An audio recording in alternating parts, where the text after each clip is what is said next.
دعوت اسلامی کے زیر انتظام جامعۃ المدینہ کی سب سے پہلی شاخ 1995 سنہ عیسوی میں نیو کراچی کے علاقے مدرسۃ المدینہ گودرا کالونی باب المدینہ کراچی کی دوسری منزل میں کھولی گئی۔ قادم بیان 15 شعبان المعظم 1435 سنہ ہجری 162 جامعات المدینہ للبنین قائم ہیں۔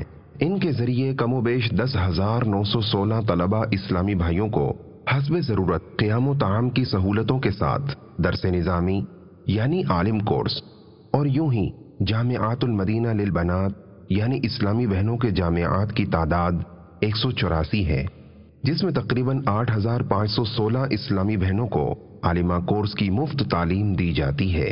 ایک طالب العلم پر ماہانہ تقریباً 3,125 روپے اور سالانہ تقریباً 37,500 روپے خرچ ہوتے ہیں۔